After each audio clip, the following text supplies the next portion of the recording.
I am Ibrahim Traoré, and today I'm pulling off your masks. Yes, you heard correctly.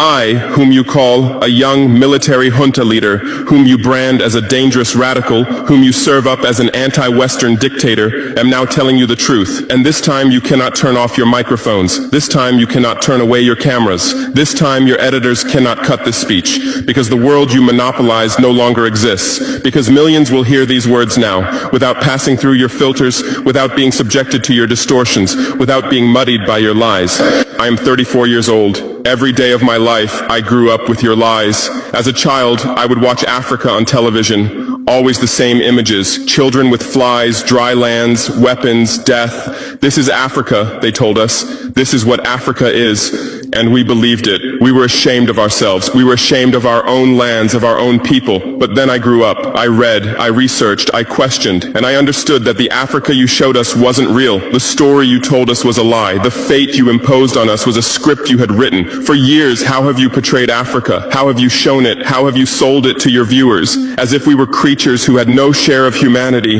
As if we were savages left outside of civilization. As if we were wretches waiting for you to save us. Every day, every hour, every minute, the same story plays on your screens. Hunger, war, disease, corruption, terror, chaos. These are the words that come to mind when Africa is mentioned. In your Africa dictionary, there are no other words. No hope, no success, no development, no resistance, no honor, no pride, no victory. So I ask you, New York Times, Washington Post, Guardian, Le Monde, have you ever made Africa's successes your headlines? How many times have you written about Rwanda's technology miracle? How many times have you shown Ethiopia's reforestation project? How many times have you praised Botswana's democratic success? How many times have you described Kenya's entrepreneurial ecosystem? No, because these don't fit your scenario. Your Africa cannot be successful. It cannot, because then how will you legitimize your exploitation? If it's not in need of help, how will you intervene? If it's not backward, how will you look down on it? Have you ever asked yourselves, has any editor sitting at their desk, any news director in a meeting, any columnist at their keyboard ever thought, why are the people of the world's richest lands poor? Here are the numbers for you, real numbers. Africa owns 70% of the world's cobalt reserves. Your cell phone, your computer, your electric car won't work without cobalt. This cobalt comes from Congo, but Congolese can't afford cell phones. Africa owns 90% of the world's platinum reserves. Catalytic converters, electronic devices, medical implants, they all need platinum. This platinum comes from South Africa, but South Africans are crushed by unemployment. Africa provides 30% of the world's gold production. Mali, Burkina Faso, Ghana, Tanzania. Gold flows like rivers from our lands, but our people swim in poverty. Africa supplies 65% of the world's diamond production.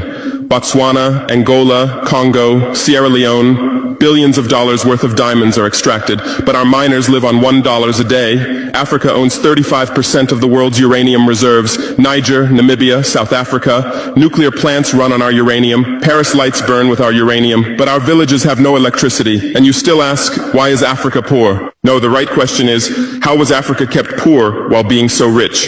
Here's your answer. Colonialism didn't end. It changed shape. You used to come and occupy our lands. Now you come and establish companies. You used to take by force. Now you make agreements. You used to rule with the whip. Now you rule with credit. Let me give you concrete examples. With numbers, names, dates, but you'll never write about these. Glencore, Swiss-based mining giant, extracting cobalt in Congo. 2022 revenue, $256 billion. A tax paid to Congo, $500 million. That's 0.2%. Is this justice? Rio Tinto, British-Australian mining giant, extracting bauxite in Guinea. 20 million tons annually.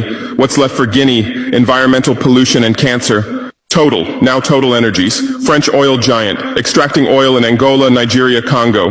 2022, profit, $36 billion investment in Africa, dirty pipelines, Anglo-American, founded in South Africa but now in London. Diamonds, platinum, iron, taking everything. What it left in South Africa, 6 million unemployed miners, and these are just the tip of the iceberg. What about the invisible, the secret deals, the offshore accounts, the transfer pricing tricks? Every year, $88 billion in illegal money flows out of Africa. Who writes about this? Every year, $45 billion in aid comes to Africa. Everyone writes about this, but no one says Africa is not the continent receiving aid, it's the continent giving aid.